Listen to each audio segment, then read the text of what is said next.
El 23 de diciembre caí enferma en cama. Mi marido me señaló con el dedo y me gritó: «Lárgate a casa de tu madre. No te quedes aquí para traernos mala suerte». Hice las maletas y me fui.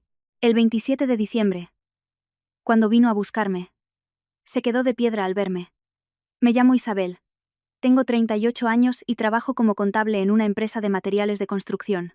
Llevaba casi 10 años casada, viviendo con mi marido, Arturo, y mi suegra, doña Carmen, en un piso que no era ni grande ni pequeño, pero en el que siempre me sentía apretada, asfixiada, no por falta de espacio, sino porque en esa casa, desde hacía mucho tiempo, siempre tenía que vivir con cautela, aguantando y esforzándome por complacer a todos, especialmente cuando se acercaba la Navidad, una sensación que se multiplicaba por 100.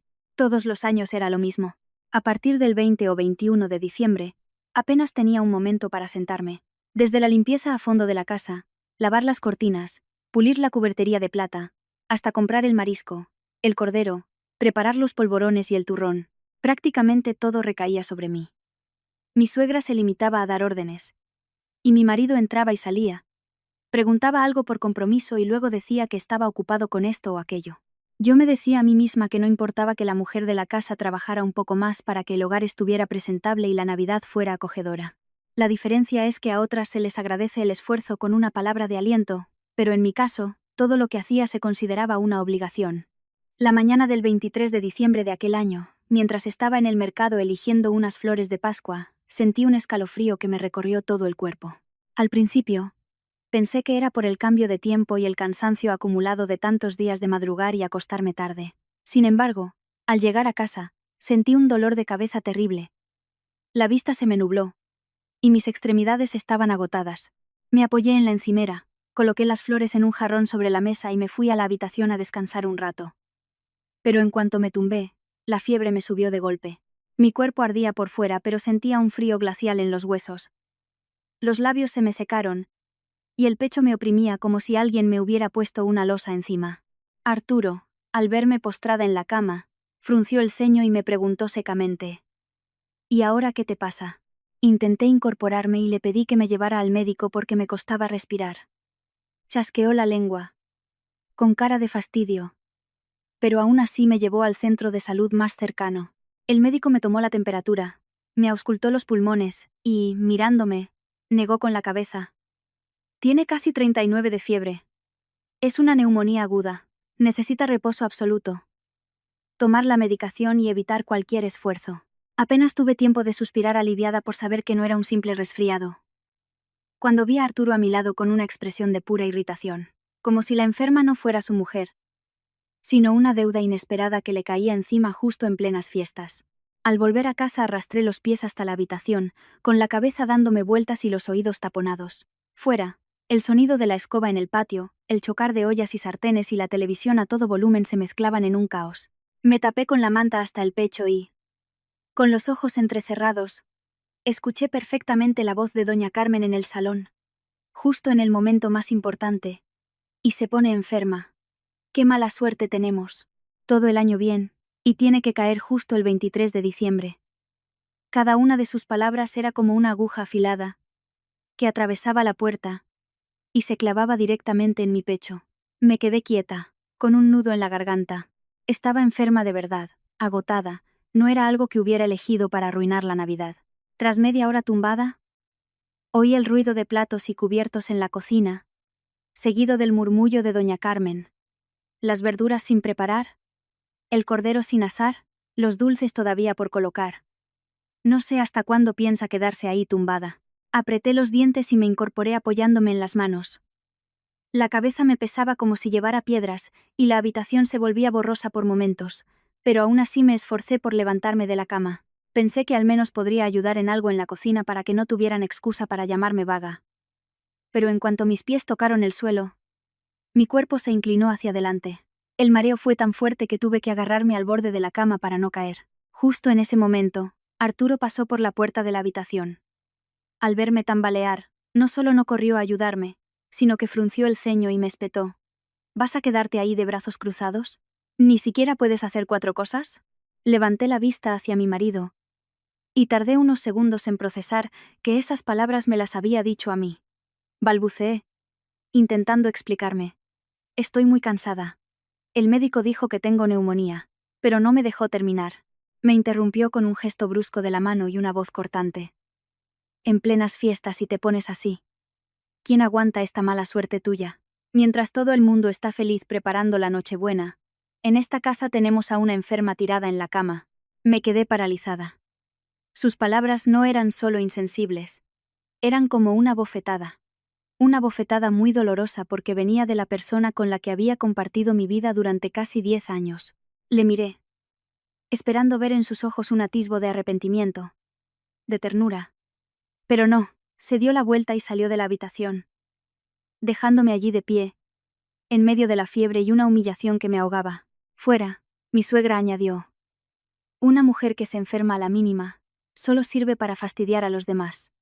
El ambiente en la casa, aquel día era insoportablemente denso.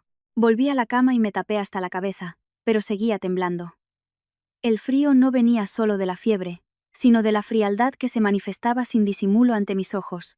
En ese instante, recordé que en los últimos meses Arturo a menudo escondía su teléfono o llegaba tarde a casa. A veces se quedaba hasta tarde enviando mensajes y, si me veía acercarme, apagaba la pantalla de inmediato. Cuando le preguntaba me respondía secamente. Son cosas del trabajo. ¿Qué vas a saber tú? De Aderen. En su momento, me culpé a mí misma por ser desconfiada. Intenté creer que estaba estresado por el trabajo, que los hombres a veces tienen sus problemas. Pero tumbada en esa cama el 23 de diciembre, escuchando las palabras crueles de mi suegra y viendo la indiferencia de mi marido, un extraño presentimiento creció en mi interior. El presentimiento de que algo no iba bien en esa casa, de que mi fiebre era solo el principio, y de que una tormenta mucho mayor me esperaba a la vuelta de la esquina. Pensé que, como mucho, soltarían algunas palabras hirientes para desahogarse. Pensé que si me quedaba callada, tomaba mi medicación y trataba de recuperarme, todo pasaría, como tantas otras veces. Pero incluso ahora, al recordar aquella tarde del 23 de diciembre, todavía siento un escalofrío en la espalda. Porque fue ese día cuando comprendí que todas las humillaciones que había soportado durante casi 10 años eran solo finas capas de tierra que cubrían una crueldad que siempre había estado ahí. Llegados a este punto, muchos se preguntarán por qué aguanté tanto. La verdad es que, cuando me casé, no era una persona débil. Tenía un trabajo estable y mis padres me habían enseñado a valorar mi dignidad. Pero después de casarme con Arturo, siempre me repetí que en un matrimonio hay que saber ceder, y como nuera, aún más. A mi suegra nunca le caí bien del todo. Pensaba que mi familia no era rica, y que yo no era tan lista como las otras candidatas que ella había elegido para su hijo. Aún así, yo lo intenté. Me ocupé de cada comida, de cada medicina, de cada celebración familiar, esperando que mi sinceridad fuera reconocida algún día. Qué equivocada estaba. Hay personas que, cuanto más cedes, más creen que pueden pisotearte. Aquella tarde, me quedé dormida un rato por el efecto del antitérmico. Mi mente iba y venía entre el sueño y la vigilia. Mi cuerpo ardía como el fuego. En el salón, la televisión seguía a todo volumen, interrumpida de vez en cuando por el ruido de una silla arrastrándose, unos pasos fuertes y los refunfuños de mi suegra. Estaba medio dormida cuando la puerta de mi habitación se abrió de golpe, chocando contra la pared con un estruendo que me hizo saltar. Doña Carmen estaba en el umbral, con las manos en las caderas y una cara de pocos amigos, sin el más mínimo gesto de preocupación por una persona enferma. Me miró de arriba abajo y dijo con voz áspera, lanzándome cada palabra a la cara. Si estás así, vete a casa de tu madre a morirte. No nos traigas mala suerte a esta casa. Me quedé helada, pensando que había oído mal. En medio de la fiebre, pensé que tal vez estaba muy enfadada y había hablado sin pensar, que no podía estar diciéndole eso a su nuera enferma. Intenté incorporarme, con la voz rota. Mamá, estoy enferma de verdad. El médico dijo que tengo que descansar, pero no me dejó terminar. Me cortó en seco, con un tono agrio. Enferma ni enferma. Todo el año sana, y te pones mala justo el 23 de diciembre. En esta casa tenemos que preparar la cena, recibir a la familia. Tenerte aquí tirada es como atraer la mala suerte. La miré, con la garganta anudada. Llevaba casi 10 años viviendo en esa casa, sin depender de ellos ni un solo día, sin descuidar nunca mis obligaciones en las fiestas. Cuando ellos enfermaban, era yo quien los cuidaba. Otros años, incluso con fiebre. Me había levantado para cocinar y preparar todo hasta altas horas de la noche. Y ahora, por una sola vez que no podía más, me miraban como si fuera una plaga. En ese momento, entró Arturo. No sé cuánto tiempo llevaba escuchando fuera, pero su cara era una máscara de frialdad, sin una pizca de compasión. Pensé que al oír a su madre decir algo tan cruel, saldría en mi defensa, aunque fuera con una sola palabra. Pero no. Dio un paso adelante, me señaló directamente con el dedo y con una voz tan gélida que me heló la sangre dijo: «Lárgate a casa de tu madre. No te quedes aquí para arruinarnos el año entero». Esa frase fue como una puñalada directa al corazón. Levanté la vista para mirar a mi marido, al hombre que una vez prometió protegerme, que me tomó la mano frente a nuestras familias, y juró que nunca me haría sufrir. Pero en ese momento, en su rostro no había ni duda, ni remordimiento, ni afecto, solo impaciencia y fastidio, como si yo fuera un obstáculo que había que quitar de en medio cuanto antes. «¿Qué has dicho?», pregunté con voz temblorosa, casi como un último intento de aferrarme a una esperanza. «Tengo fiebre». Arturo no respondió a eso. Con un gesto de la barbilla hacia la puerta, dijo bruscamente: «¿No lo entiendes? Vete a tu casa a recuperarte. Aquí estamos preparando la Navidad. Nadie tiene tiempo para cuidar a una enferma. Tu presencia solo molesta a los demás». Doña Carmen, a su lado, añadió con una sonrisa despectiva: «Esta casa no acoge a parásitos en Navidad. Con lo grande que eres, y te pones mala a la mínima. Vete a llorarle a tus padres». En ese momento, mentiría si dijera que no me dolió. Pero el dolor ya no era solo por la fiebre. Era la sensación de ser despojada de todo, de ser expulsada, de ser tratada como un objeto que ya no sirve para nada. De repente, comprendí que no era un enfado pasajero. Me estaban echando a propósito. Echándome a toda costa, el 23 de diciembre, cuando estaba más débil, más cansada y más vulnerable que nunca. Me quedé sentada, paralizada, durante unos segundos. Los ojos me ardían, y las lágrimas empezaron a brotar. Pero no lloré en voz alta. Sabía que en ese momento llorar, suplicar o explicar no serviría de nada. Frente a mí ya no estaban mi marido y mi suegra, sino dos personas unidas en su frialdad, mirándome como a una carga. Lentamente aparté la manta y puse los pies en el suelo. Todavía estaba mareada y la cabeza me ardía, pero me levanté. Cada paso hacia el armario me pesaba como el plomo. Lo abrí, cogí un par de prendas al azar y las metí en la maleta. Me temblaban tanto las manos que apenas podía doblar la ropa. Una camiseta se me cayó al suelo y no tuve fuerzas ni para agacharme a recogerla. Mientras hacía la maleta en silencio, nadie me ayudó. Nadie me preguntó si podía caminar, si necesitaba un taxi, si había tomado mi medicación. En la habitación solo se oía el sonido de la cremallera de la maleta y mi propia respiración agitada. Cuando arrastré la maleta hacia la puerta, Arturo incluso se apartó para que no le rozara. Y entonces soltó una frase tan cruel y concisa que jamás podré olvidar: «Si te vas, no vuelvas». Me detuve. La mano con la que sujetaba la maleta se apretó con tanta fuerza que los nudillos se me pusieron blancos. Giré la cabeza y miré por última vez aquella casa. La casa en la que había limpiado cada baldosa, en la que había pasado noches en vela preparando sopa cuando mi suegra estaba enferma, en la que había ahorrado cada euro para renovar el salón. La casa que yo llamaba mi familia. Resulta que, a sus ojos, yo nunca había pertenecido realmente a ese lugar. En ese preciso instante, de pie en el umbral de la puerta en la tarde del 23 de diciembre, mi corazón se congeló. Ya no era simple tristeza, sino una lucidez aterradora. Comprendí que no me echaban por una simple fiebre. Y a partir de ese momento, una idea que nunca antes me había atrevido a considerar comenzó a formarse en mi cabeza. No era suplicar, ni rogar, sino averiguar por qué tenían tanta prisa por deshacerse de mí. Arrastré la maleta fuera de la puerta de su casa, con las piernas tan débiles que apenas me sostenían. En la calle, el viento frío de finales de año me golpeaba la cara, pero mi cuerpo seguía ardiendo por la fiebre. Me apoyé en el muro exterior, jadeando, hasta que recuperé el aliento suficiente para pedir un taxi. Cuando el taxista se detuvo, tuve que apoyarme en la puerta para poder subir. Me miró por el retrovisor. Probablemente vio mi rostro pálido y mis labios secos, y me preguntó en voz baja: «¿La llevo al hospital?». Negué con la cabeza, mi voz apenas un susurro: «A casa de mi madre, por favor». El coche se puso en marcha. A través de la ventanilla entreabierta, veía las calles abarrotadas de los días previos a la Navidad, las tiendas iluminadas, la gente corriendo con bolsas grandes y pequeñas, con rostros apurados pero llenos de ilusión. Y yo, encogida en el asiento trasero, abrazando mi bolso, con la cabeza dando vueltas, pasando de un calor abrasador a temblores de frío. No recuerdo por cuántas calles pasamos. Solo recuerdo una sensación de desolación que me ahogaba. El 23 de diciembre, mientras todos anhelaban llegar a casa para la cena en familia, a mí mi propio marido me echaba a la calle como a un estorbo. Cuando el taxi se detuvo frente a la casa de mi madre, apenas tenía fuerzas para bajar. En cuanto arrastré la maleta hasta el patio, mi madre, Pilar, salió corriendo de la casa. Al verme, se quedó paralizada, y el paño de cocina que tenía en las manos cayó al suelo. Isabel, Dios mío, ¿qué te ha pasado? Antes de que pudiera responder, corrió a sostenerme. Debió notar que mi cuerpo ardía y temblaba, porque en cuanto me tocó, su rostro palideció.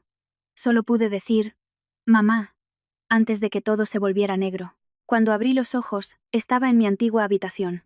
El olor a alcohol, a paracetamol y a mis sábanas de siempre se mezclaban, produciéndome una sensación de alivio y, al mismo tiempo, de profunda tristeza. Fuera, oía a mi madre hablando con el médico de cabecera. La escuché decir con voz entrecortada: ¿cómo pueden tratar así a mi hija? Con la fiebre que tiene. Y se atreven a echarla a la calle.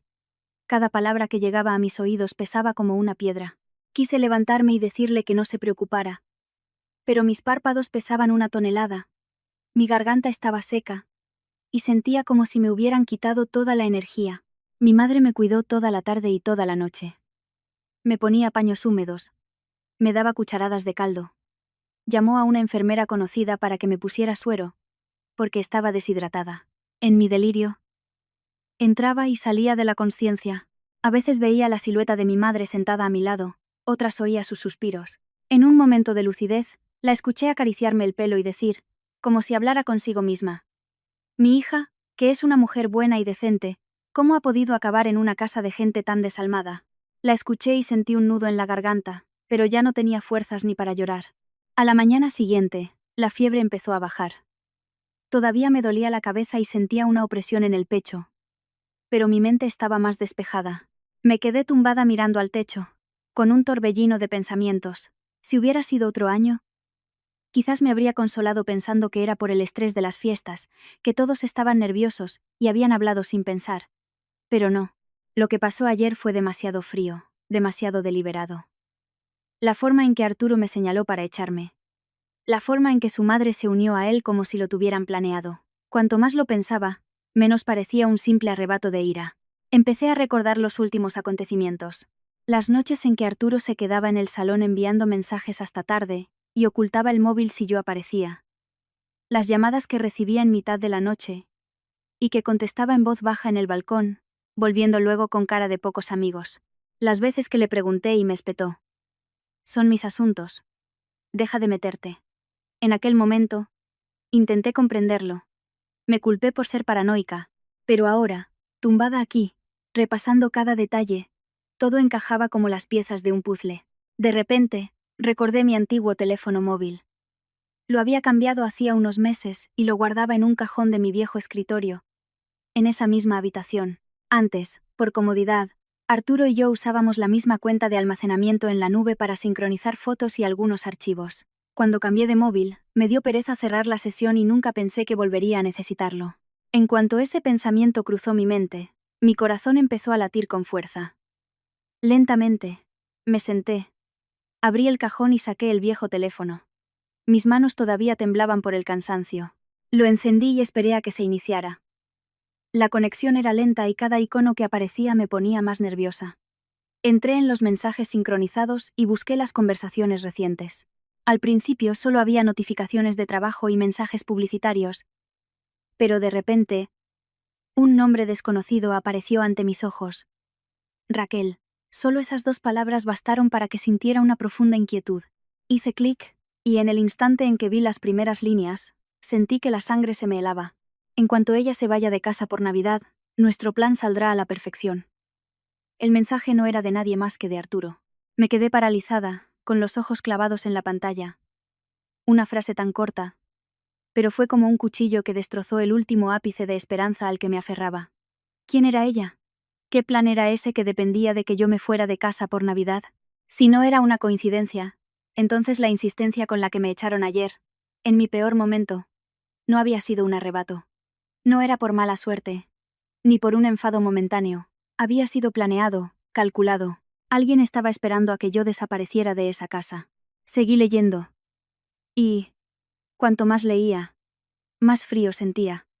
El aire en la habitación estaba en calma.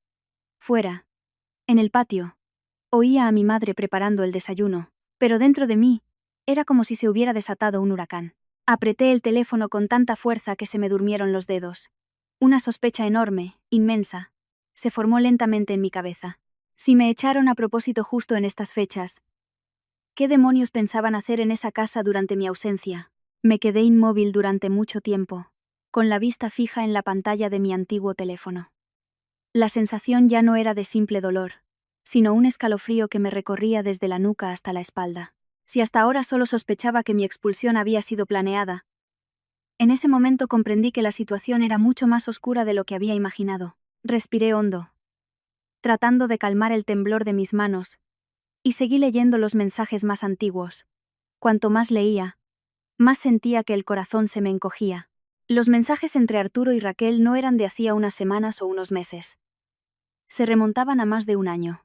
Empezaron con preguntas casuales, quejas sobre el trabajo y palabras de consuelo muy dulces, que poco a poco se convirtieron en mensajes de añoranza, citas a escondidas y conversaciones que, a cada línea que leía, me hundían más. El hombre que llegaba a casa todos los días de mal humor, que después de cenar se pasaba horas mirando el móvil sin dirigirme la palabra, resultaba ser increíblemente paciente y tierno con otra mujer. Recordaba perfectamente quién era Raquel. Había trabajado en la misma empresa que Arturo durante un tiempo y luego se fue.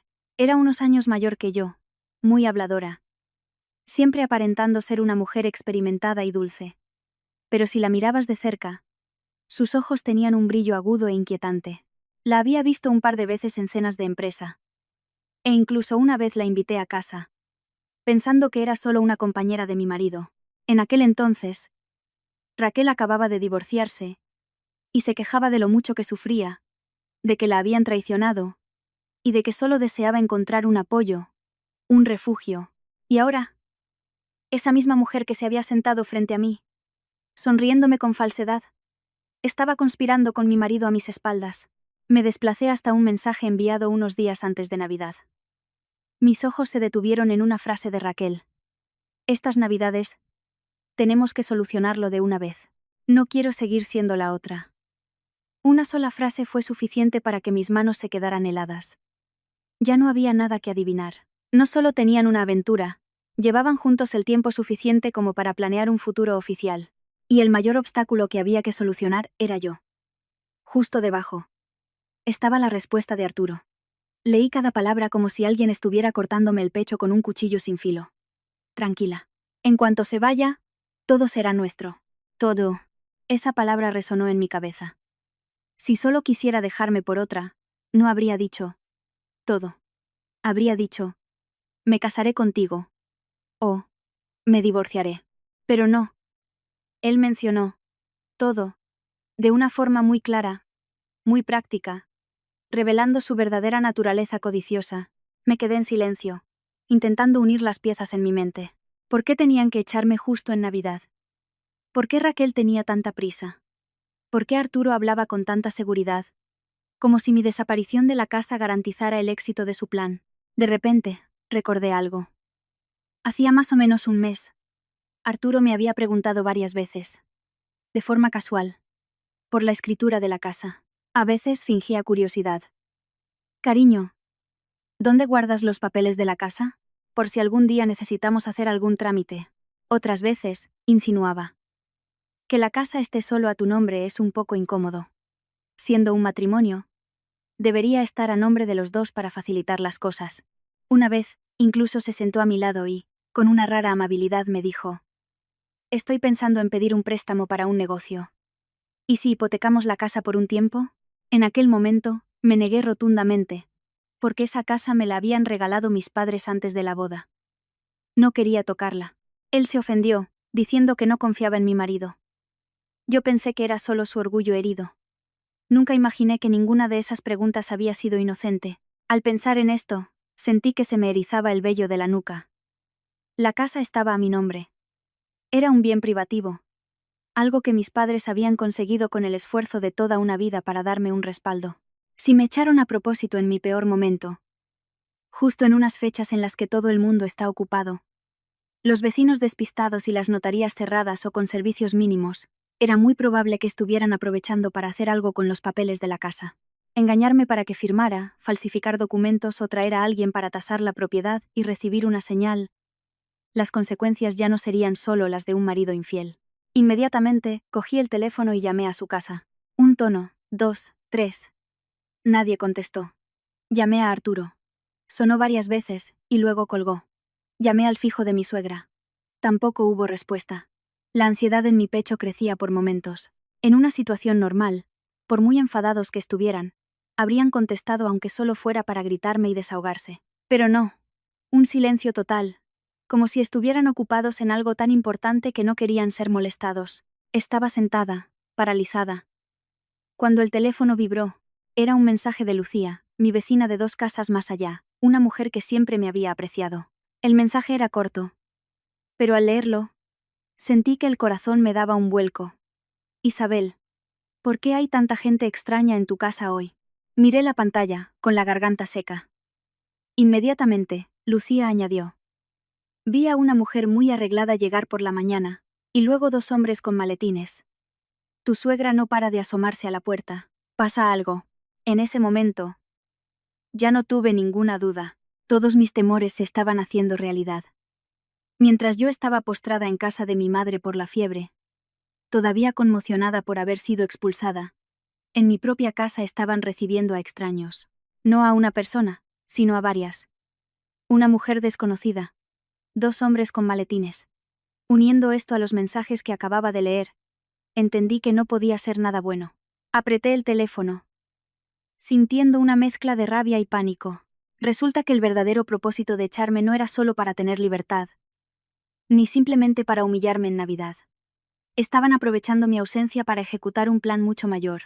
Un plan calculado de antemano, con cómplices externos, un objetivo claro y, muy probablemente, ese objetivo era la casa que estaba a mi nombre.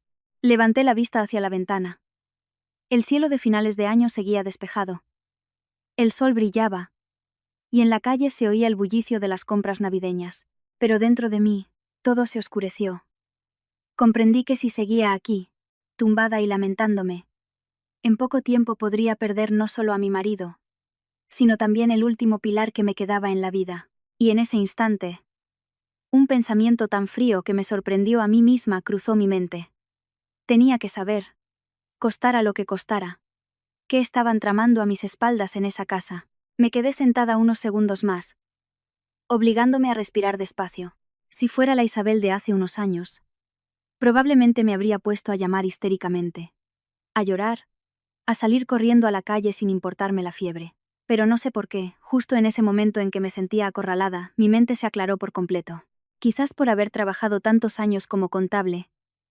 Estaba acostumbrada a que, cuanto mayor es el caos, más calma se necesita para desenredarlo. El pánico no me ayudaría a conservar mi casa. Y las lágrimas no ablandarían a quienes conspiraban contra mí. Lo que necesitaba hacer era comprobar rápidamente qué cartas tenía en mi mano, y hasta dónde podían llegar ellos. Abrí el cajón de la mesilla y saqué una carpeta marrón que mi madre siempre me guardaba. Por suerte, nunca había dejado todos mis documentos importantes en casa de mi marido. El original de la escritura, la donación de mis padres, el certificado de matrimonio, algunos contratos relacionados con la casa. De todo había hecho copias, y las guardaba por separado. Revisé cada página, cada línea, cada firma. La casa seguía a mi nombre. La escritura de donación como bien privativo anterior al matrimonio estaba intacta. No existía ningún poder notarial a nombre de Arturo. Cuanto más revisaba, más segura estaba de una cosa. Sin mi firma, no podían transferir ni hipotecar la casa legalmente. Pero aún así, no estaba tranquila. Si habían sido capaces de engañarme durante más de un año y de planear mi expulsión en Navidad, también eran capaces de usar tácticas más sucias para obligarme a firmar, falsificar mi firma o aceptar un depósito de un comprador para crear un hecho consumado. Estaba revisando los papeles cuando un recuerdo fugaz cruzó mi mente. Era un detalle pequeño, pero suficiente para que mi corazón se acelerara. Hacía unos 6 meses. Después de que unos ladrones entraran en casa de un vecino a plena luz del día, instalé discretamente un sistema de cámaras de seguridad. No por desconfianza, sino porque Arturo solía salir temprano y volver tarde, y mi suegra se quedaba sola en casa. Me sentía más segura con las cámaras. Puse una en el salón, una en la entrada, y otra en la cocina, y vinculé la aplicación a mi móvil para poder verlas a distancia. Arturo solo sabía que había cámaras por seguridad, pero no tenía ni idea de la cuenta de administrador ni de cómo acceder. Con el tiempo, el trabajo me absorbió y dejé de mirarlas, casi olvidando que existían. Al pensar en ello, cogí mi teléfono y abrí la aplicación que llevaba tanto tiempo sin usar. La contraseña seguía guardada. La pantalla cargó durante unos segundos que se me hicieron eternos. Las manos me sudaban, a pesar del frío que sentía tras el efecto del medicamento. Y entonces, las imágenes aparecieron. Primero, la cámara de la entrada.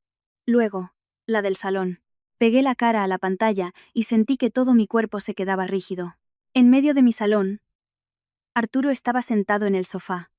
A su lado, ni más ni menos que Raquel. Ya no tenía esa apariencia tímida y reservada de las veces que la había visto. Estaba sentada con las piernas cruzadas, sosteniendo un vaso, con una expresión tan natural como si aquella fuera su propia casa. Mi suegra iba y venía, asomándose de vez en cuando por la ventana como si vigilara algo. Unos segundos después, sonó el timbre. Un hombre de mediana edad, con camisa y un maletín, entró en la casa. Detrás de él, otro hombre más joven, con el pelo engominado, llevaba una carpeta. No hacía falta que nadie me lo dijera.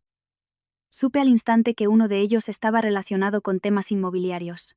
Su forma de caminar, de abrir el maletín, de sacar los documentos y extenderlos sobre la mesa, lo reconocí al instante.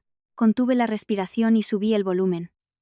Las voces no se oían del todo nítidas, pero lo suficiente como para entender algunas frases. El hombre mayor abrió la carpeta, señaló algo y dijo algo en voz baja. Arturo se inclinó para mirar y asintió. Mi suegra, a su lado, preguntó con impaciencia. ¿Se puede hacer rápido? No queremos que esto se alargue. El hombre respondió algo y entonces escuché claramente a Arturo decir, en voz baja pero con urgencia. Tenedlo todo listo. Hay que firmar antes del día 27. Antes del día 27. Esas palabras hicieron que se me pusiera la piel de gallina. Efectivamente. Estaban aprovechando los días de fiesta para cerrar algún tipo de trato. Un trato relacionado directamente con los papeles, un trato que, si se retrasaba más allá del 26 o 27, yo podría volver y detenerlo. Sostuve el teléfono con fuerza, sin apartar la vista de la pantalla. En ese momento Raquel sonrió con suficiencia, reclinándose en el sofá. Su voz sonó fría. Esa estúpida no se atreverá a volver. Escuché sus palabras y sentí que una llamarada de ira me subía por el pecho. Sus palabras no eran una suposición, sino un desprecio absoluto, un desprecio total hacia mí. Justo después, Arturo soltó una risa seca.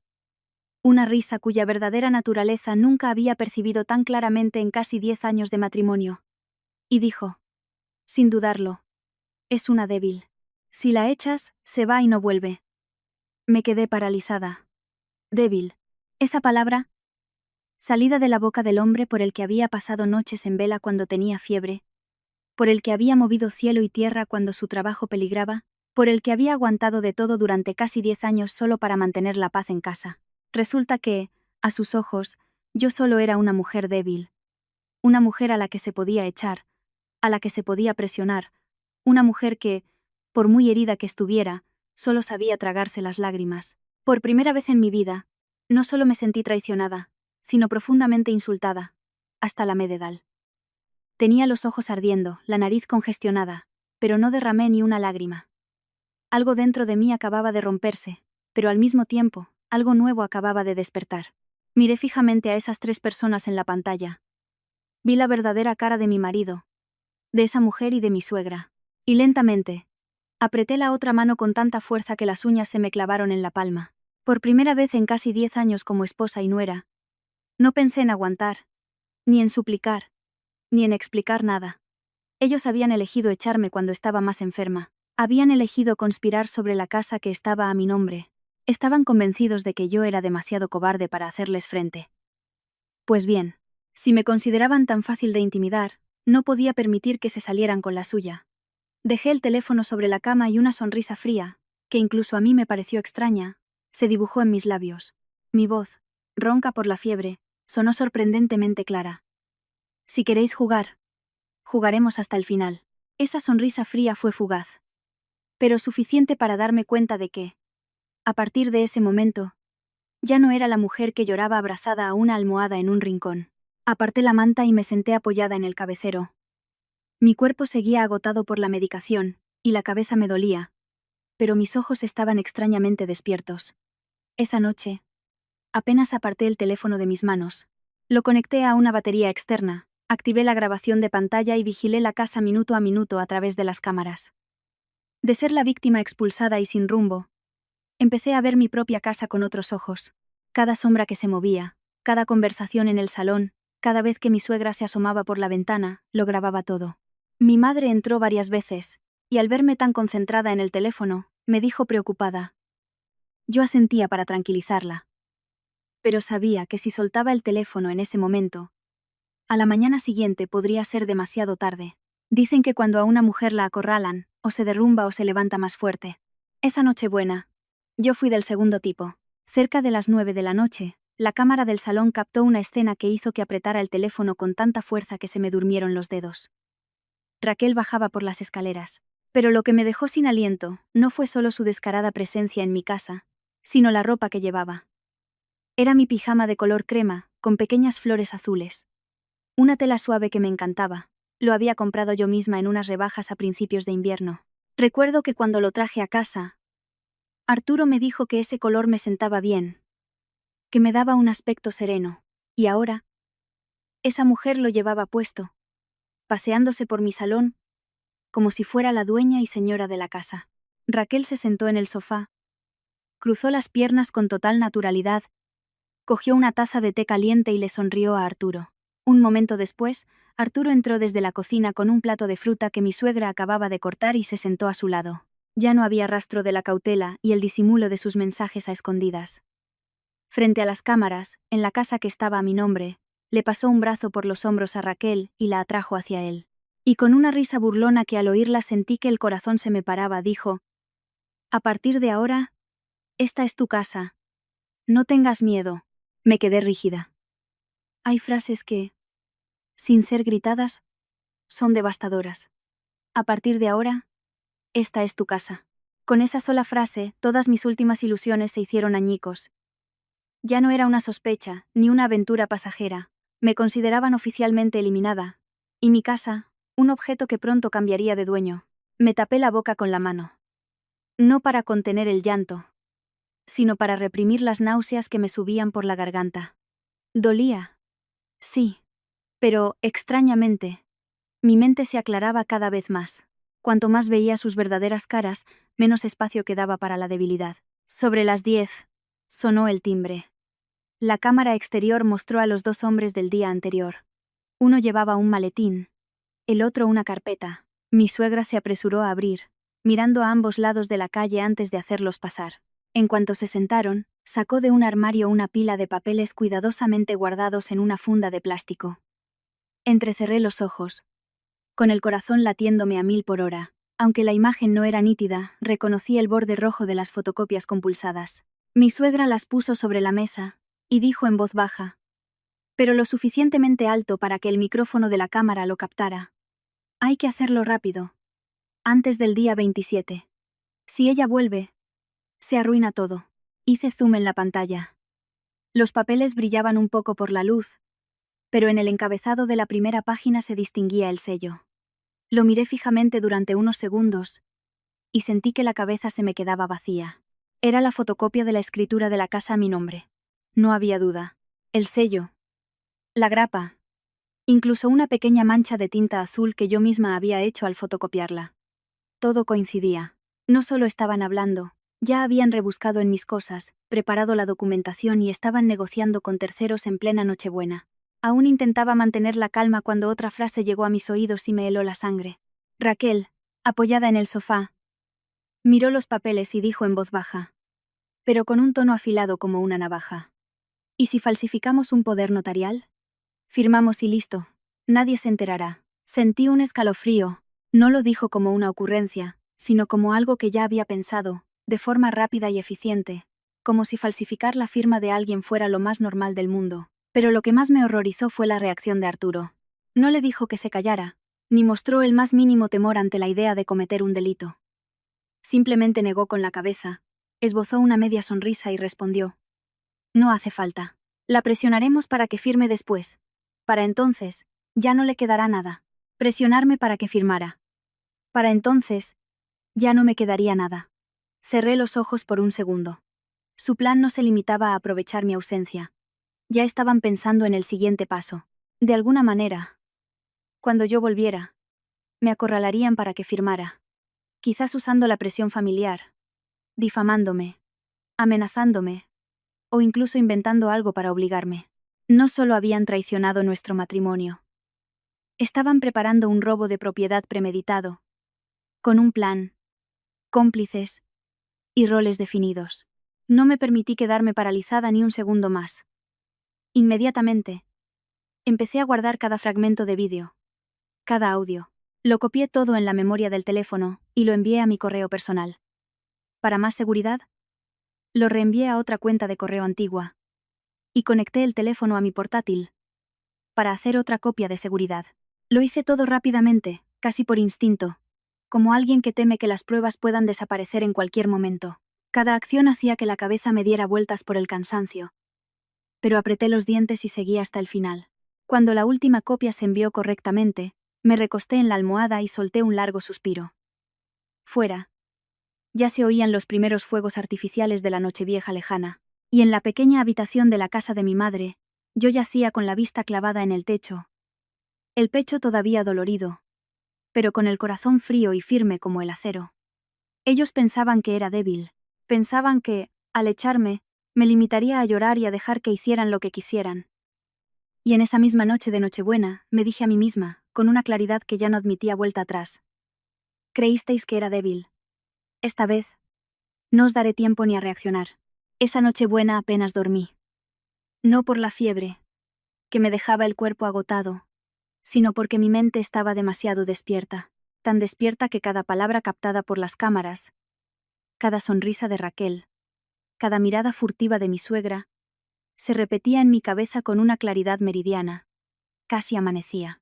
Fuera, en el patio de mi madre, ya se oía el sonido de la escoba barriendo las hojas, un vecino abriendo la puerta, alguien deseando un feliz día de Navidad con voz soñolienta. Un nuevo día. Pero en mi corazón no había ni rastro de alegría. Sabía que si quería recuperar el control, no podía seguir esperando a que ellos actuaran. Tenía que atacar primero. La mañana de Navidad, después de tomar mi medicación, me senté en la cama y volví a ver todos los vídeos que había guardado. Elegí el más corto y claro. La escena en la que Arturo abrazaba a Raquel en mi salón mientras le decía esa frase que me había humillado hasta la médula. A partir de ahora, esta es tu casa. No tengas miedo. Edité el vídeo para que durara menos de 20 segundos. Lo justo para que no pudiera negarlo. Lo justo para que entendiera que yo sabía mucho más de lo que él imaginaba. Pero antes de enviarlo, tenía que hacer algo más. Miré la pantalla del teléfono unos segundos y marqué el número de Arturo. Tardó en contestar. Pensé que no lo cogería. Pero al último tono, descolgó. Su voz sonaba adormilada, pero tan cortante como siempre. ¿Qué quieres? ¿Qué quieres? Bajé el tono de mi voz a propósito, haciéndolo sonar débil, ronco y entrecortado, como si acabara de llorar. Lo siento. Supongo que ayer os molesté. Lo he pensado y no voy a volver. Al otro lado, hubo un silencio de unos segundos. Ese silencio me hizo entender que estaba sorprendido. Probablemente no esperaba que lo llamara con esa voz sumisa, ni que dijera eso. Pero el silencio no duró mucho. Un instante después, respondió con una frialdad absoluta, sin dudar. Ah, pues mejor. Al oír esas palabras, ya no sentí el mismo dolor que el día 23. Supongo que ya había tocado fondo. Ahora, al escuchar a mi propio marido admitir que quería que desapareciera, solo sentí un frío intenso. Un frío que nace cuando ves la verdadera cara de la persona que tienes delante. No dije nada más. Colgué, y sin dudar ni un segundo, abrí su chat y le envié el vídeo que había editado. Sin texto, sin explicaciones. Solo el vídeo. Dejé el teléfono junto a la almohada y me quedé mirando la pantalla. 1 segundo. 2. 5. Y en menos de 10 segundos, el teléfono empezó a vibrar como un loco. El nombre de Arturo iluminaba la pantalla sin parar. Dejé que sonara un par de veces más antes de contestar. En cuanto descolgué, su voz me estalló en el oído. Sin rastro de calma. ¿De dónde coño has sacado eso? Estuve a punto de reírme. El día anterior me había echado con una expresión glacial. La noche anterior, abrazaba a su amante en mi casa. Y ahora, un simple vídeo lo había desquiciado hasta el punto de no poder controlar su voz. Sonreí levemente y dije muy despacio. Palabra por palabra. ¿De dónde lo he sacado no importa? Lo que importa es que tengo mucho más que esto. Al otro lado se hizo el silencio. Casi pude oír su respiración agitada. Luego, su tono de voz bajó. Pero cuanto más bajo hablaba, más evidente era su pánico. Isabel. Escúchame. Las cosas no son como tú crees. Solté una carcajada. Corta pero tan fría que hasta yo me sorprendí. ¿Qué no son como yo creo? Entonces, ¿cómo son? ¿Os estabais abrazando en mi salón para no pasar frío? Arturo no tuvo tiempo de responder. Oí un forcejeo al otro lado y otra voz, afilada como una navaja, se apoderó del teléfono. Era mi suegra. Seguramente le había arrebatado el móvil a su hijo. Su voz era un gruñido, ya no tenía el tono agrio y quejumbroso de siempre, sino una mezcla de amenaza y persuasión. Me incorporé. Si antes la palabra familia me habría ablandado, ahora ya no. Le respondí al instante, sin miedo ni vacilación. ¿Qué familia? ¿La que me echa de casa cuando estoy enferma para robarme la casa? Al otro lado, un silencio sepulcral. Ese silencio me confirmó que mi primer golpe había dado en el blanco. Solo quien ha sido descubierto se queda callado de esa manera. Mi suegra no gritó ni insultó como de costumbre. Arturo no se atrevió a interrumpir. Estaba claro que habían empezado a dudar. No esperaban que yo no solo supiera de la infidelidad, sino que tuviera pruebas. Y mucho menos esperaban que me atreviera a nombrar el plan que estaban tramando a escondidas. Unos segundos después, Arturo recuperó el teléfono. Esta vez no gritó, sino que adoptó un tono falsamente conciliador. No te alteres, estás enferma. No imagines cosas. ¿Qué te parece si voy a buscarte y lo hablamos tranquilamente? Apreté el teléfono y miré la pálida luz del día de Navidad que entraba por la ventana. ¿Irme a buscar para qué? ¿Para seguir presionándome para que firmara algo? ¿Para montar otra farsa de familia feliz? Sonreí con amargura, y no le dejé continuar. No hace falta que vengas. Y te lo advierto. Como se te ocurra tocar mi propiedad. Hice una pausa. Lo suficientemente larga para que entendiera que no estaba bromeando. Y luego continué, lentamente, saboreando cada palabra. Haré que toda la familia se entere de la clase de personas que sois. Esta vez. Al otro lado. El silencio fue total. Nadie gritó. Nadie me sermoneó. Nadie se atrevió a decir una palabra más. Oí a alguien suspirar y luego unos pasos apresurados, como si doña Carmen estuviera arrastrando a Arturo a un lado para preguntarle algo en voz baja. Me los imaginé a todos en el salón, con la cara pálida, pasándose el teléfono como si fuera una patata caliente. No esperé más. Colgué. Dejé el teléfono a un lado y me apoyé en la pared. Todavía estaba cansada. El pecho me dolía y la cabeza me pesaba. Pero sentía algo muy diferente. No era satisfacción, ni alegría, sino la sensación de alguien que por fin sabe que ya no está acorralada. Durante años, había cedido tanto que pensaban que no sabía defenderme. Pero por una vez, iba a demostrarles que no soy una mujer a la que se puede echar y robar a su antojo. Y en esa misma mañana de Navidad, supe una cosa con certeza. Este era solo el primer movimiento. Pero a juzgar por su pánico, por primera vez, quien temblaba no era yo.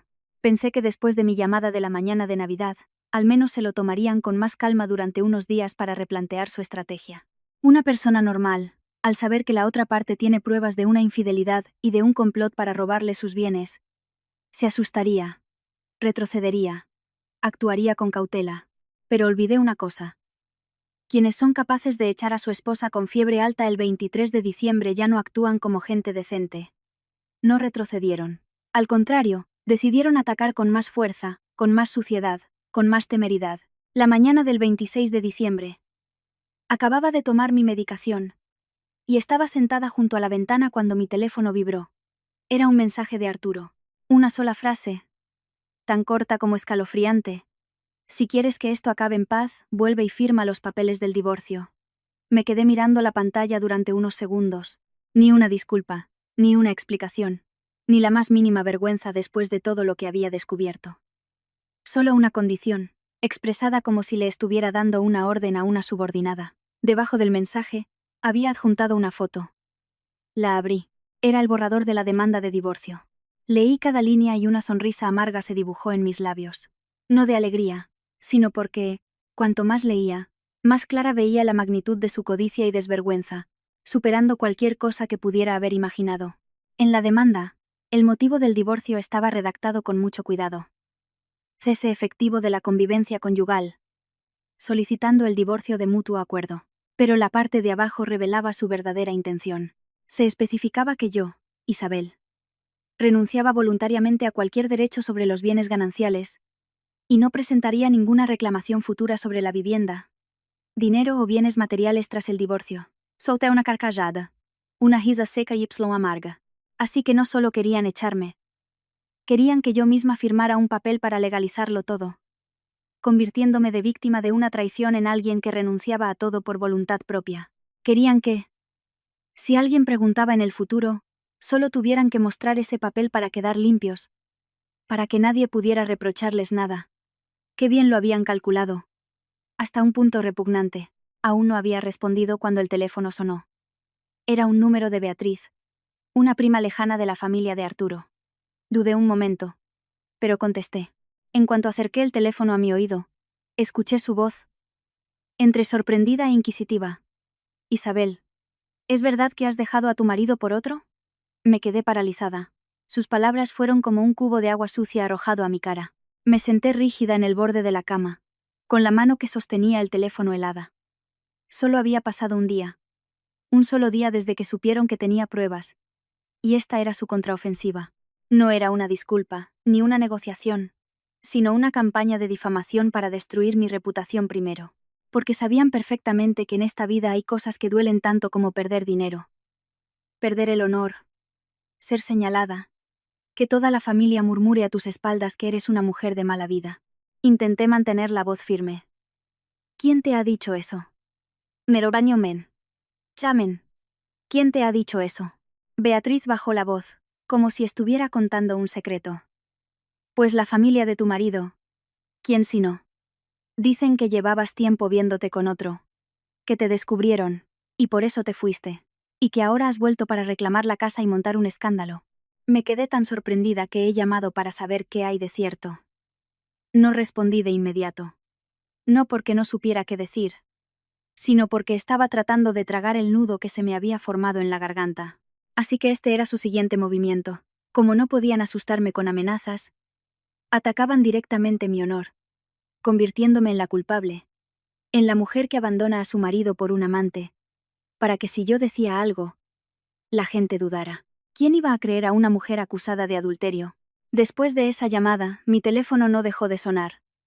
Una tía, un tío, una prima de la familia de Arturo, todos enviando mensajes ambiguos. Algunos preguntaban, ¿qué está pasando, hija? Otros suspiraban. Una mujer debe saber cuál es su lugar. Hubo incluso quien me dijo directamente, al fin y al cabo, eres la nuera. Si te has equivocado, vuelve y pide perdón para que haya paz. Miré la avalancha de mensajes y sentí un frío glacial. El rumor se había extendido. Y muy rápido.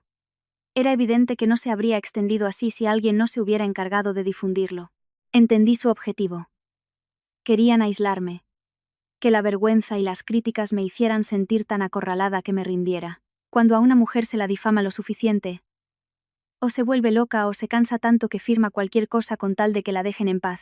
Apostaban a que yo sería del segundo tipo, que me importaría más el qué dirán que perderlo todo, que cedería solo para salvar un poco de mi reputación.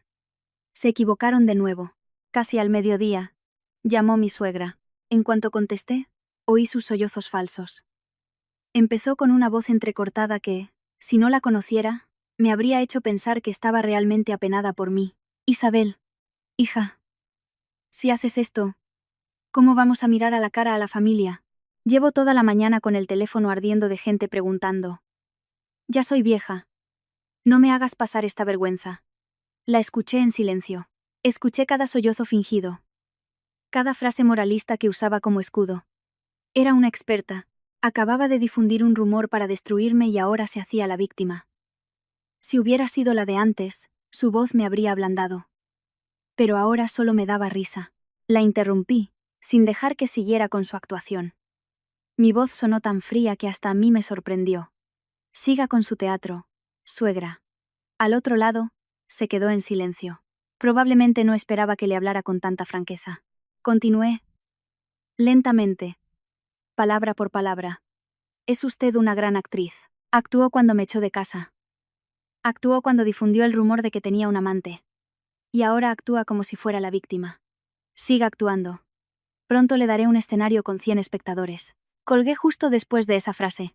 En cuanto corté la llamada, la habitación quedó en silencio. Solo se oía el suave zumbido del ventilador y los latidos de mi corazón.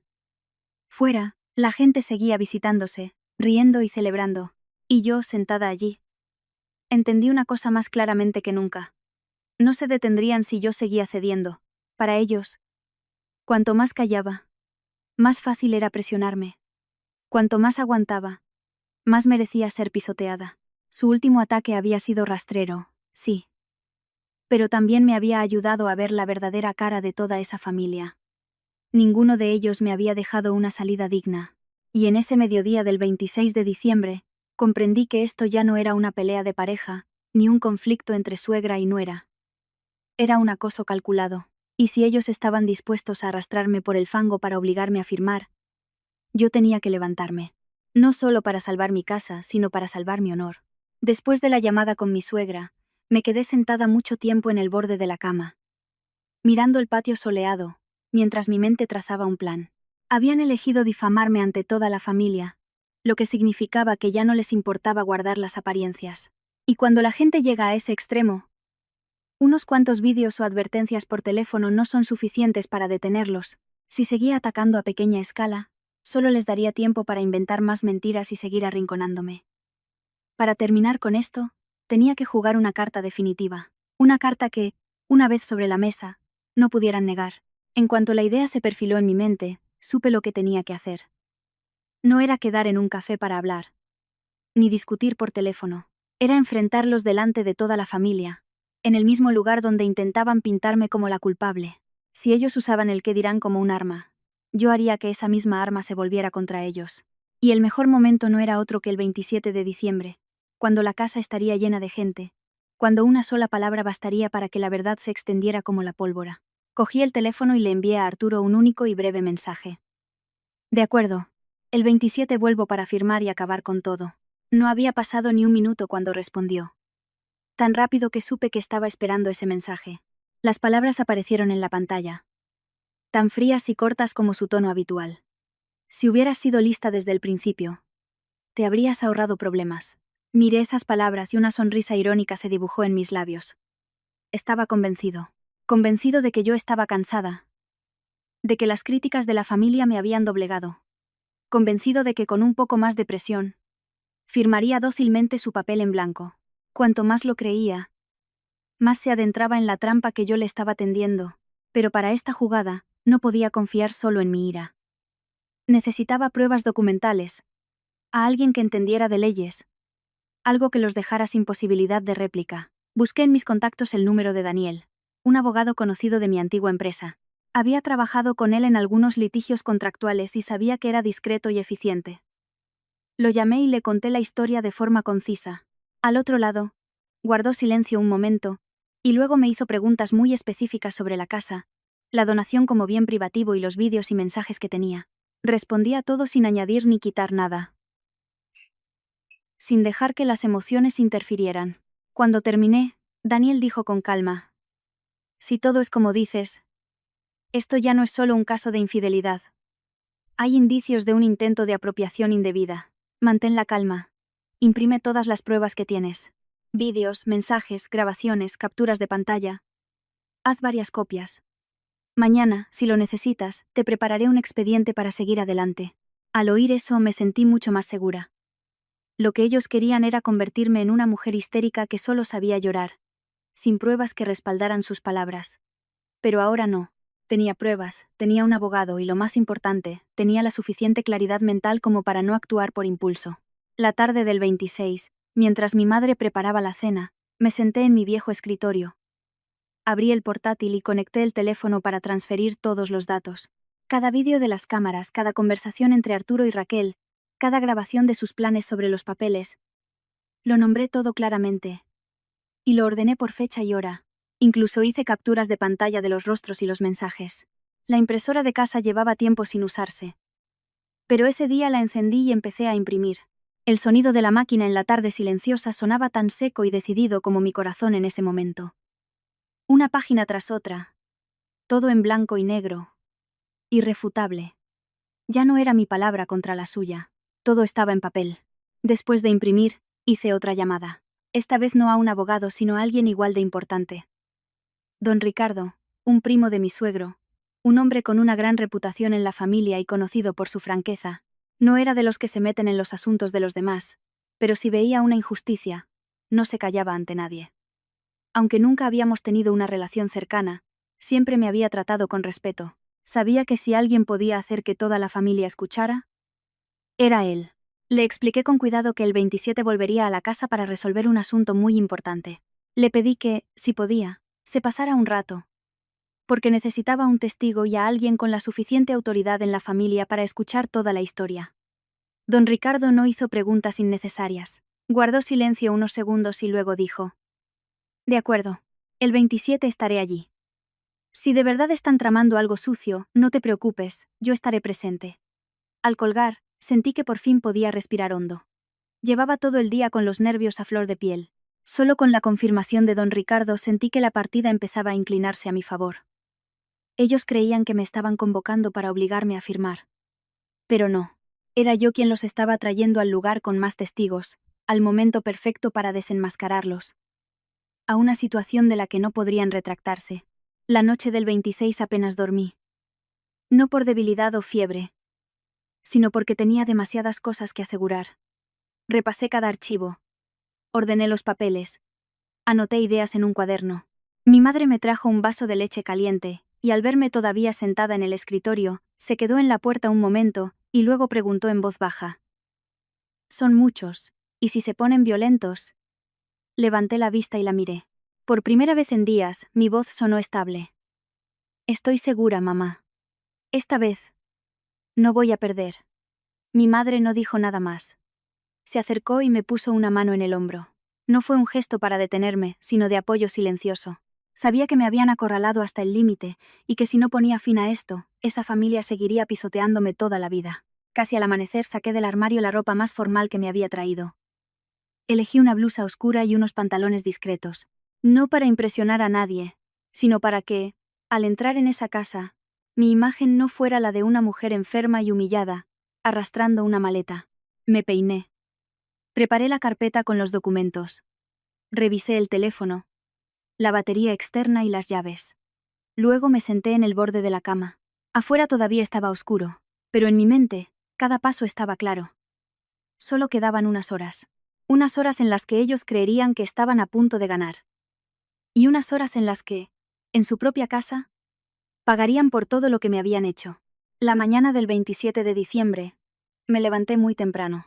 La fiebre había desaparecido. Aunque seguía cansada y con una ligera opresión en el pecho, mi mente estaba más lúcida que nunca. Me puse la ropa que había preparado. Me recogí el pelo. Guardé todos los documentos y el teléfono en mi bolso. Y me miré en el espejo durante un buen rato. La mujer del reflejo ya no era la persona pálida y temblorosa que había sido expulsada el día 23. Seguía siendo yo. Pero una versión que había dejado de compadecerse de sí misma. Mi madre me esperaba en la puerta con los ojos enrojecidos, pero no dijo nada para detenerme. Solo me puso una botella de agua en la mano y susurró: «Si pasa algo, llámame inmediatamente». Asentí, le apreté la mano y salí. La calle, aunque todavía con aire festivo, estaba más tranquila que los días anteriores. La gente iba de visita, a comer, a pasear. Yo, en cambio, iba en un taxi con el corazón helado. Cuanto más me acercaba a la casa de mi marido, Más lento latía mi corazón, ya sin la agitación de los días pasados. Cuando uno ha decidido lo que tiene que hacer, el miedo se encoge. El taxi se detuvo frente a la puerta. Ya había varios coches aparcados. Como sospechaba, hoy había más gente que de costumbre. Pagué. Bajé del coche. Enderecé los hombros y entré. Al abrir la verja, me golpeó una mezcla de olores a incienso, dulces y comida. En el salón, varios familiares estaban sentados tomando café y charlando. Las risas se detuvieron en seco en el instante en que me vieron entrar. No agaché la cabeza ni mostré debilidad. Caminé con paso firme, como si esa casa nunca hubiera dejado de ser mía. Y, efectivamente, en el centro del salón, Arturo ya estaba sentado en el sofá principal. Frente a él, una pila de papeles. A su lado, Raquel, vestida de punta en blanco, con una pose a medio camino entre la timidez y la arrogancia. Mi suegra, de pie detrás de su hijo, con los brazos cruzados y una mirada fría y desafiante. Al verme, Arturo señaló con la barbilla la silla de enfrente y dijo, con un tono seco, como si diera una orden: «Siéntate». Dejé el bolso, corrí la silla y me senté despacio. No me saludó. No me preguntó si estaba mejor. Ni una sola palabra amable. Simplemente cogió los papeles y los empujó hacia mí. Se deslizaron sobre la mesa y se detuvieron justo delante de mí. Y dijo, con una frialdad cortante: «Firma». Y luego, cada uno por su lado. Miré los papeles sin tocarlos. Era la demanda de divorcio y los demás documentos que habían preparado. A su lado, Raquel permanecía en silencio, pero una leve sonrisa de triunfo se dibujó en sus labios. Me miró de arriba abajo como diciendo: «Al final, has tenido que rendirte». Mi suegra, al ver que no tocaba los papeles, añadió desde arriba, con su voz ácida: «Ya has montado suficiente escándalo estos días». Todo el salón se quedó en silencio. Los familiares seguían allí. Pero ahora todos contenían la respiración, observando. Sabía lo que esperaban ver. Cómo la nuera acusada de infidelidad, la que supuestamente había montado un escándalo por la casa, se comportaría. Se arrodillaría, lloraría o firmaría dócilmente. Levanté la primera página. La leí por encima y la dejé de nuevo sobre la mesa. No firmé, ni me enfadé. Simplemente levanté la vista. Miré a Arturo a los ojos y le pregunté con una calma absoluta: «Después de que firme, ¿qué pensáis hacer?». Arturo frunció el ceño al instante. No le gustó que le preguntara como si yo tuviera el control. Se reclinó en el sofá y espetó: «Eso es asunto mío. ¿A ti qué te importa?». Lo miré durante unos segundos. Ese rostro, esos ojos, esa voz. Los conocía tan bien que podía imaginarlos con los ojos cerrados. Pero el hombre que tenía delante ya no era el marido en el que había confiado. Era solo un hombre codicioso, impaciente, nervioso porque su presa estaba a un solo paso de distancia. No le dije nada más. Lentamente, abrí mi bolso y saqué mi teléfono. Mis movimientos eran tan pausados que todos a mi alrededor se quedaron perplejos. Raquel me miró, frunciendo ligeramente el ceño. Mi suegra alzó la voz: «¿Qué nuevo truco te traes entre manos?». No respondí. Abrí la carpeta que había preparado. Giré la pantalla del teléfono hacia ellos y subí el volumen al máximo. Un segundo después, el audio del vídeo resonó en el salón silencioso. En la pantalla, se veía mi salón la noche de Nochebuena. Arturo, sentado en el sofá, con el brazo sobre los hombros de Raquel. Y entonces, su voz, la voz que yo había escuchado una y otra vez, durante los últimos 2 días. «A partir de ahora, esta es tu casa. No tengas miedo». Nadie se movió. Nadie dijo nada. Puse el segundo vídeo. Esta vez, era mi suegra extendiendo los papeles sobre la mesa, con su voz impaciente: «Hay que hacerlo rápido, antes del día 27. Si ella vuelve, se arruina todo». Luego, la voz de Raquel: «¿Y si falsificamos un poder notarial?». E inmediatamente después, la voz gélida de Arturo: «No hace falta. La presionaremos para que firme después. Para entonces ya no le quedará nada». Cada palabra estalló en el salón abarrotado como una bofetada en la cara de los presentes. Los tíos y tías se miraron, atónitos. Uno, que estaba a punto de coger su taza de café, se quedó con la mano en el aire. Otro abrió la boca y la volvió a cerrar, con los ojos clavados en mi teléfono, incrédulo. El silencio era tan denso que se podía oír el zumbido del ventilador de techo. El rostro de Arturo se quedó sin una gota de sangre. Raquel, que hasta hacía un momento se mostraba triunfante, estaba pálida. Sus manos, apoyadas en sus rodillas, se crisparon. Y mi suegra, que minutos antes me sermoneaba, estaba paralizada detrás del sofá, moviendo los labios sin poder articular palabra. Apagué la pantalla. El salón seguía en silencio. Dejé el teléfono sobre la mesa, levanté la vista y miré a Arturo. Mi voz no era alta, pero cada palabra cayó con una claridad fría y decisiva. No he venido aquí a firmar. He venido para que todos vean vuestra verdadera cara. Mis palabras acababan de resonar cuando el salón aún parecía contener la respiración. Ni una tos, ni un suspiro, solo miradas que iban y venían entre Arturo, Raquel, mi suegra y yo. Ese silencio era lo más aterrador. Porque no era timidez, sino el shock de un público que acababa de ver caer el telón, revelando la podredumbre que hasta entonces solo creían un rumor. Pero Arturo no era de los que se quedan de brazos cruzados. Se quedó paralizado solo unos segundos y luego se levantó de un salto, con la cara roja y los ojos inyectados en sangre.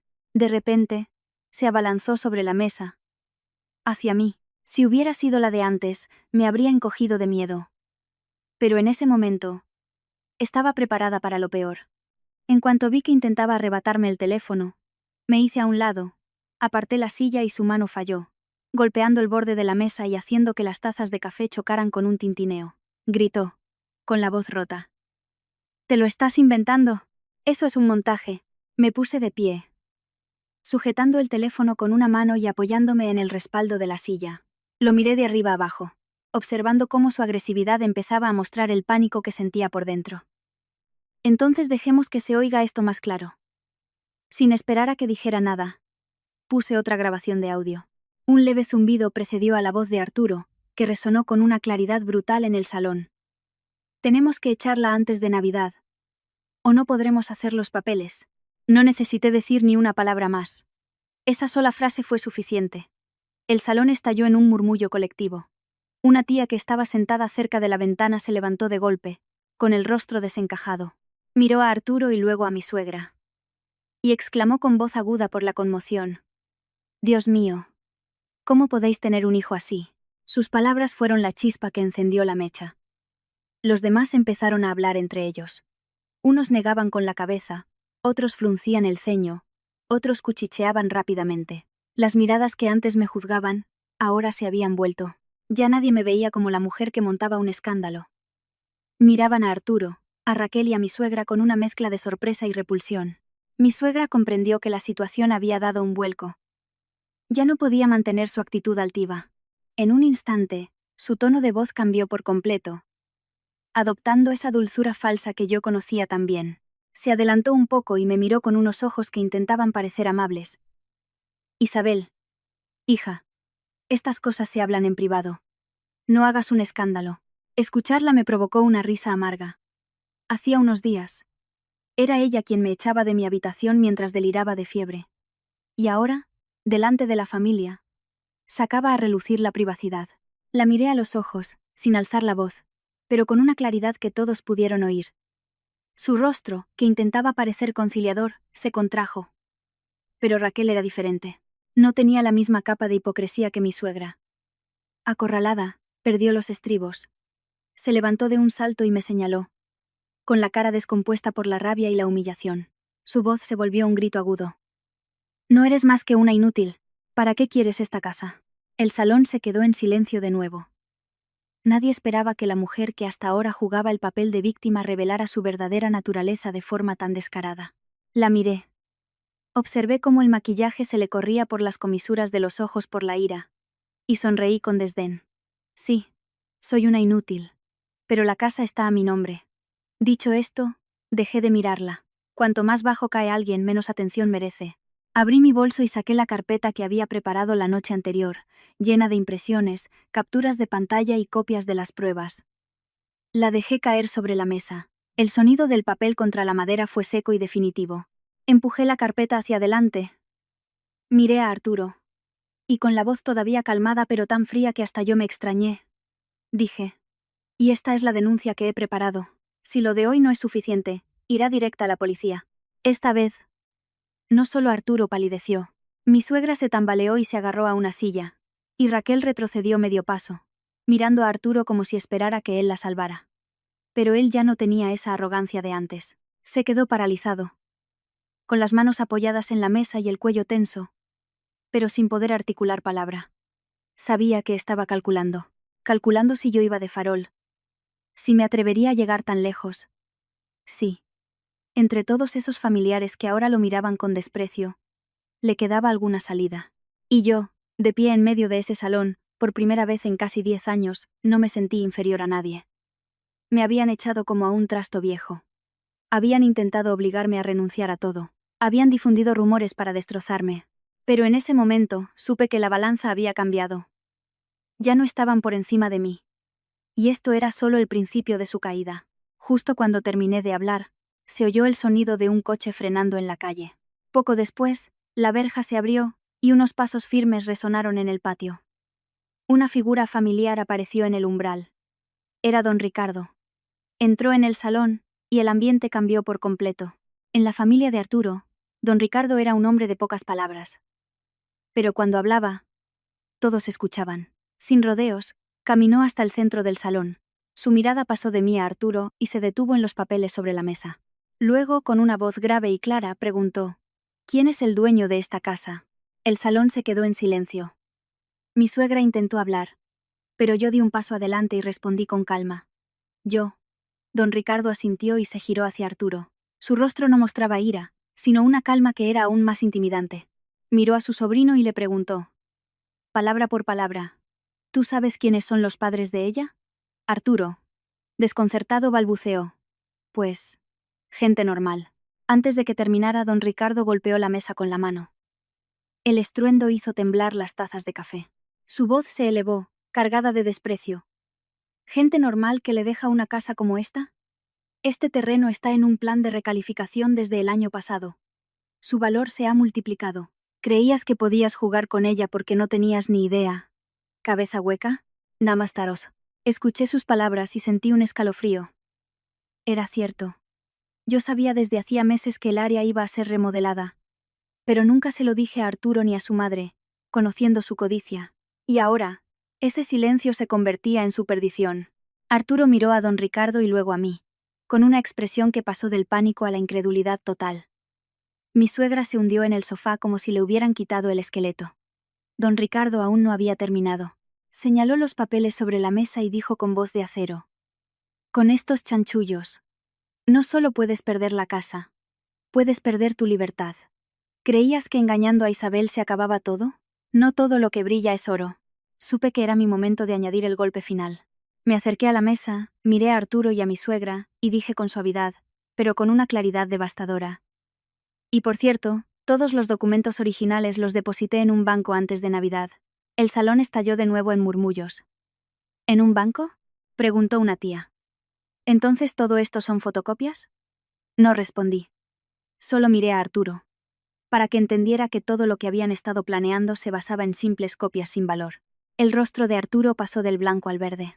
El hombre que momentos antes esperaba mi firma como un rey, ahora era el que temblaba. ¿Por qué? ¿Por qué no lo dijiste?, balbuceó. Lo miré y sentí más lástima que rabia. ¿Para que tú y tu amante lo planearais mejor? La frase provocó un suspiro colectivo en la sala. El desprecio en los rostros de los familiares era evidente. Mi suegra, como si despertara de una pesadilla, intentó salvarse. Isabel, yo no sabía nada de esto. La miré. La mujer que me había llamado mala suerte, que me había echado de casa, ahora se declaraba ignorante. Pero era demasiado tarde. Porque en ese momento, supe que la estocada final había sido asestada. Y esta vez, no solo Arturo, sino toda su familia, había empezado a sentir miedo de verdad. El miedo que acababa de aparecer en sus rostros no se había disipado cuando Arturo se levantó de nuevo. Pero esta vez no había rastro de la agresividad anterior. Era la reacción descontrolada de alguien que se da cuenta de que el premio que creía tener en sus manos nunca fue suyo. Apoyó las manos en la mesa, con el cuello tenso, y gritó: «Soy tu marido, tengo derecho». Antes, su grito me habría hecho temblar, pero ahora no. Lo miré con calma y respondí con firmeza: «No tienes ningún derecho sobre mis bienes privativos». Mi respuesta, junto con un gesto de aprobación de don Ricardo, provocó murmullos de desaprobación entre los familiares. «Vaya hombre, qué avaricioso», comentó una tía en voz alta. Justo entonces, un tío que había permanecido en silencio preguntó: «¿Y qué hay de cierto en que Isabel te era infiel?». No respondí con palabras. Puse otra grabación. La voz de Raquel resonó clara. Cuando firme, la echamos de una vez. No hacían falta más explicaciones. Si yo fuera la culpable, ¿por qué tendrían que esperar a que firmara para echarme? Las miradas se clavaron en Raquel, pálida. Empezó a balbucear. Yo solo bromeaba. Vaya broma, replicó una prima. Echar a alguien de su propia casa. Raquel, arrinconada, se quedó sin palabras. Mi suegra, temblando de verdad, intentó una última jugada. Isabel, hija, me equivoqué. La miré. La mujer que me había aterrorizado durante años, ahora se mostraba débil, pero su arrepentimiento llegaba demasiado tarde. Le respondí, sin una pizca de emoción. Los errores tienen un precio. Quizás al ver que no cedía, Arturo hizo algo que dejó a todos sin aliento. Caminó hacia mí, y de repente, se arrodilló. El golpe de sus rodillas contra el suelo resonó en la habitación. Me cogió la mano, y con la voz quebrada suplicó. Isabel, me equivoqué. Vuelve, por favor. Cualquiera habría pensado que era un acto de amor desesperado, pero yo, mirándole a los ojos, no vi arrepentimiento. Vi pánico. Pánico a perder la casa, a perder su oportunidad de oro. Retiré mi mano con firmeza. No te arrodillas por mí, le dije con una frialdad que helaba la sangre. Te arrodillas por esta casa. Y con esa frase, supe que no solo él, sino todos en esa sala, habían visto por fin su verdadera cara. La mano de Arturo, que aún estaba en el aire, cayó sin fuerzas. Seguía arrodillado, pero su teatro había terminado. Su rostro era un lienzo en blanco, una mezcla de derrota y desesperación, pero yo sabía que una humillación pública no era suficiente. Si me iba ahora, encontrarían la manera de darle la vuelta a la historia. Tenía que poner un punto final. Abrí mi bolso una última vez y saqué otra carpeta, más gruesa. No eran mensajes ni copias. Era el expediente que Daniel había preparado. Una denuncia formal por intento de estafa y apropiación indebida. La dejé sobre la mesa, justo delante de él. El sonido del papel fue un portazo final a su farsa. Dije, con una voz lenta y clara. Esta es la denuncia por intento de estafa y apropiación indebida. El salón se quedó sin aire. Si los vídeos los habían escandalizado, la palabra denuncia los aterrorizó. Esto ya no era un drama familiar. Esto era la ley. Arturo levantó la cabeza pálido como un fantasma. Tú no te atreverías, susurró. Sentí una mezcla de lástima y desprecio. Él de verdad creía que no me atrevería. Le miré fijamente. ¿Crees que me queda algo que perder? Justo en ese momento, unos pasos firmes se oyeron en la entrada. No necesité girarme para saber quién era. Daniel entró, con su maletín de cuero y una calma profesional que imponía respeto. Detrás de él, un asistente. Saludó a don Ricardo y a los mayores, y se colocó a mi lado. Abrió su maletín, sacó un documento con el sello de su bufete, y dijo con claridad: «Soy el representante legal de la señora Isabel. Todas las pruebas actuales son suficientes para iniciar un proceso judicial si se produce cualquier intento de coacción, amenaza o apropiación de sus bienes». El ambiente se volvió irrespirable. Mi suegra se tambaleó. Arturo se derrumbó sobre sus rodillas. Y Raquel, la que hasta ahora se mantenía a su lado, empezó a retroceder. Lenta, sigilosamente, como una serpiente buscando una salida, se fue apartando hasta llegar casi a la puerta.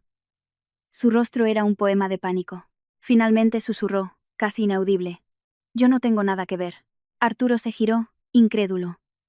El hombre que había destruido su matrimonio por ella, ahora la veía abandonarlo. ¿Me dejas?», preguntó con la voz rota. La pregunta era patética, y Raquel, sin una pizca de duda, le respondió con una frialdad que cortaba el aire. «Ya no tienes nada que yo necesite». Un suspiro de asco recorrió la sala. Arturo se quedó mirando a la mujer que se marchaba, incapaz de comprender cómo todo se había desmoronado tan rápido. Pero yo sí lo entendía. Su relación nunca fue amor. Fue un pacto de intereses. Cuando el interés desaparece, el pacto se rompe. Viéndolos destruirse mutuamente, no sentí alegría. solo una claridad brutal. Y supe que el golpe de gracia ya estaba dado. Nadie dijo nada más después de que Raquel se fuera. El salón, que siempre bullía de vida en Navidad, estaba en un silencio sepulcral. Arturo seguía arrodillado, una figura patética y derrotada. Mi suegra lloraba en silencio, pero ya nadie se acercaba a consolarla. Hice un gesto a Daniel. Él sacó otro documento de su maletín y lo puso sobre la mesa. Era la demanda de divorcio. Cogí el bolígrafo. Por un instante mi mano se detuvo. No por duda, sino por el peso de los recuerdos. Todos los años de aguantar, de esperar, de creer que mi sacrificio salvaría a mi familia. Pero mi paciencia no salvó nada. Solo les enseñó que podían herirme sin consecuencias. Firmé. Mi trazo fue firme, decidido. Cuando dejé el bolígrafo, oí suspiros de alivio a mi alrededor. Nadie intentó detenerme. Mi suegra, entre lágrimas, suplicó: Isabel, dame una oportunidad. Me equivoqué. La miré, por primera vez, sin miedo ni sumisión. Hay cosas, suegra, que una vez rotas, no se pueden arreglar, le dije con suavidad. Usted puede empezar de nuevo, yo también. Se quedó sin palabras. No me volví a mirar a Arturo. Ya no había nada que ver. Me di la vuelta y caminé hacia la puerta. Cada paso era firme, ligero. Ya no arrastraba el peso de la humillación del día 23. Aquella vez, me fui sintiéndome abandonada. Ahora, me iba por elección propia. Al abrir la puerta, la luz del sol me inundó el rostro. Afuera, mi madre me esperaba. No dijo nada. Simplemente se acercó y me tomó la mano. Su simple gesto fue todo el hogar que necesitaba. Vamos a casa, hija, dijo. Y por primera vez en muchos años, sonreí. Una sonrisa real. Libre. Sí, mamá, respondí. Vamos a casa. Caminamos juntas, alejándonos. Detrás de mí, la casa y sus habitantes se quedaron, pero ya no formaban parte de mi vida. No porque lo hubiera olvidado o perdonado todo, sino porque había elegido soltar. Y soltar no es una debilidad. Es comprender que hay cargas que, si las sigues llevando, solo te hundirán. El aire fresco de la mañana llenó mis pulmones. Y sentí que una paz inmensa, como la calma después de la tormenta, se instalaba en mi pecho. No sabía qué me deparaba el futuro, pero sabía una cosa. Nunca más volvería a vivir la vida de antes. Y eso era suficiente.